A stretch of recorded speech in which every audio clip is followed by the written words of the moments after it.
In this culture, it's the custom to paint walls and floors for special occasions.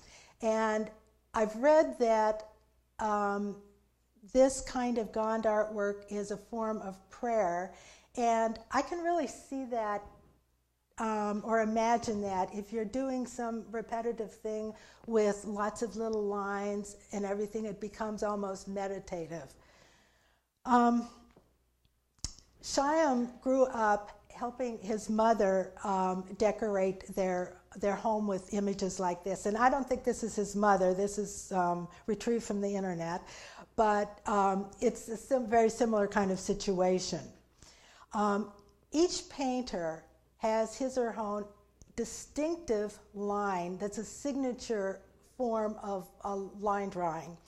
And Shyam's is the chain link. And you can see, if I can find, here it is, not the hatching up there, but the part right in here.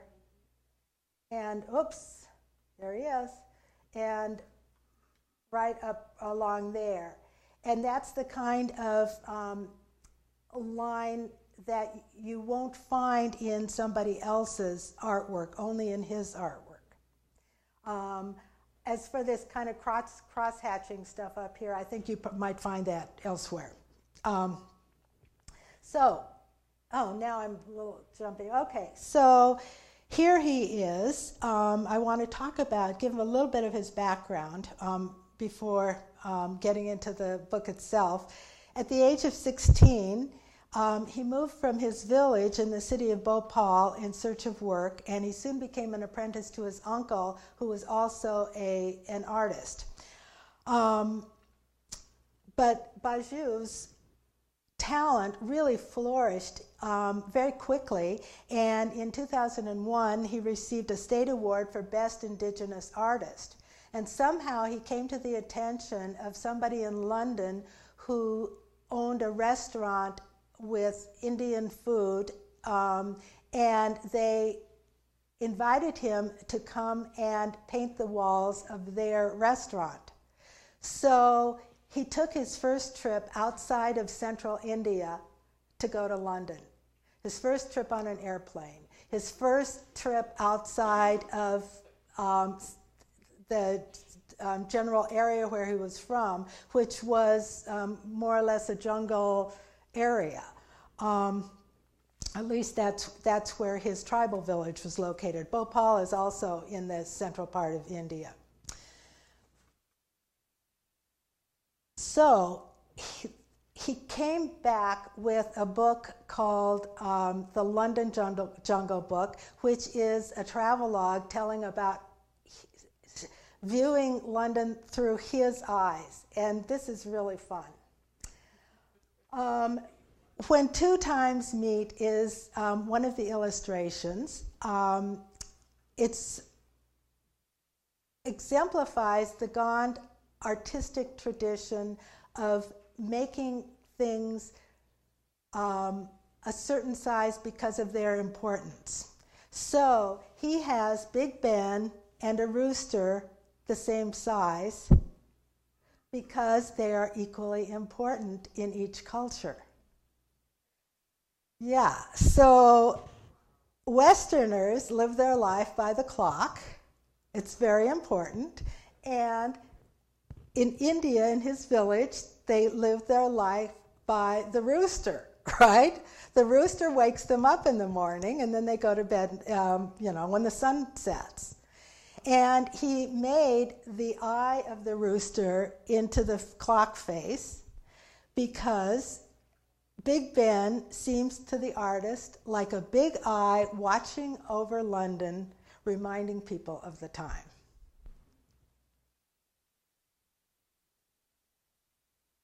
Another example from this book is the London Underground. As the artist says, in Gond belief, there is another world below this one. So you can just imagine what he thought when he actually went into the London Underground. A completely new concept for him. since the Gons believe that the world below is ruled by an earthworm, he portrayed the artist as a big earthworm carrying people. And I don't know if you can really see that. Oops. So each of these is a face, and there's the London Underground symbol. They also believe that the snake is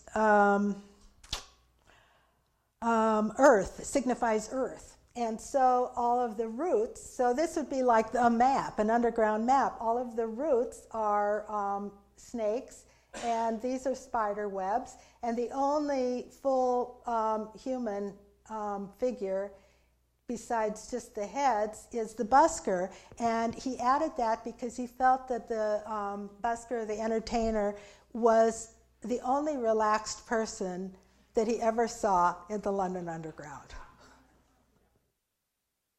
So one last image from this book. Maybe you can see that this is the iconic London double-decker red bus, and it's the number 30 bus, which ran right past where the artist was staying in London. He's portrayed it as a dog, a loyal friend. He says, like a dog, it was a faithful and loyal friend to me. Even if I was standing on a road I'd never seen before and didn't know the way, if I saw the number 30, I was confident that it would take me through the confusing city and let me off where I needed to go. So finally, back to the London Jungle Book. The title of the book it's a deliberate allusion to Kipling, and some of you may have kind of picked up on that already. The Kipling book, the Jungle Book, comes out of Kipling's experience as a British person being in central India, and he wrote fanciful stories about animals, as well as the feral child Mowgli.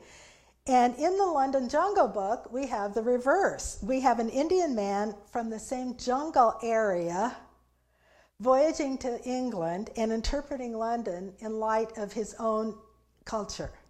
And ironically, or I don't know, not coincidentally, uncoincidentally, he portrays things in terms of animals also.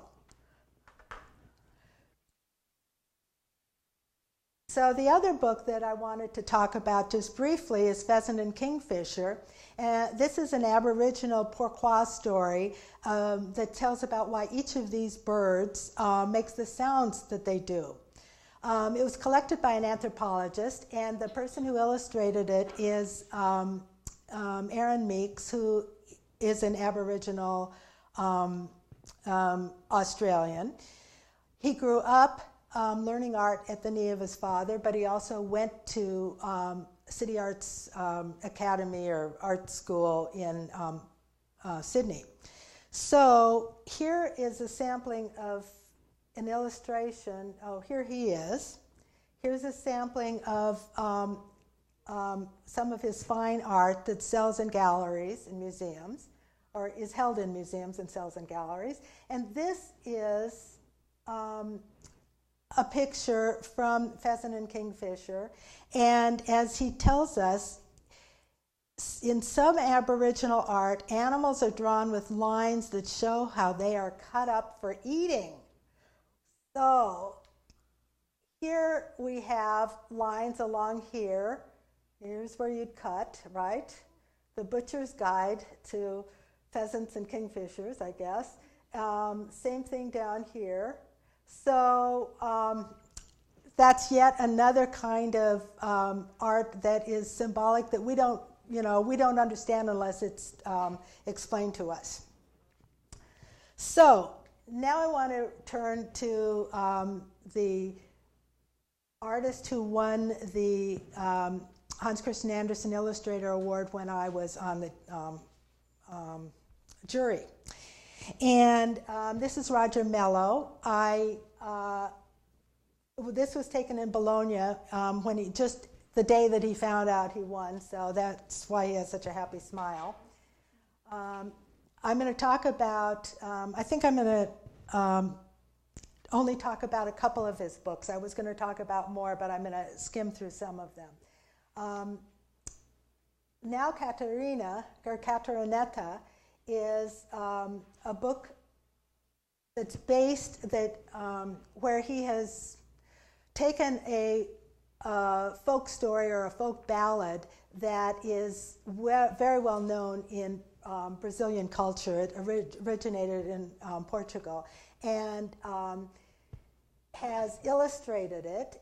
And I'm not going to say much more about it other than this, letting you see what his artwork is like in this particular one, because all of his books vary so much. One thing I really like about this is that each of these sailors, this is a story about a boat that the devil has challenged the captain, and the captain it's in a storm-tossed sea, and the captain is about to throw himself into the sea to save everybody else, but then they sight land, and so he doesn't have to. And what I like about this is that each of these characters it's almost like an acrobatic set. It's very unstable. You can feel the storm-tossed sea, and each of them has a distinct personality, and the way he retold the story, each of them does as well. I'm going to skip further on to this one, which is a completely different style for him. And here the Brazilian connection has to do with the artwork. In this story, which translates as John by a Thread, John, a young boy, is caught. He's in bed. He's covered by a hand-woven blanket, and he's in that place between consciousness and unconsciousness, or sleep and dream, or dream and and being awake. And he is his hand-woven blanket is morphing into other things. It's a mountain, a quilt, and then also into a fishing net. And in this case, we can see that it's a fishing net. In each of the cases, he draws a different pattern, and it's based on different Brazilian embroidery patterns. Okay, then we have yet a completely different look of a book, and this one translates as The Charcoal Burners. This is his social criticism at work. In Brazil, one of the major exports is steel, and as part of the steel industry uses charcoal, and the charcoal is made by putting wood into fires, and a lot of this is done by underage workers. Even though they have child labor laws, they aren't enforced. So his book is about a very contemporary issue. And the other thing I was going to say about this is that the design of the book, all the dark grays and blacks really evoke the feel of that of the smoke and the particulate matter that's in the air that you would have to breathe. And then the bright colors are just like flames. And the way the book is designed, when it's opened up, there are die-cut pages that come out just like flames.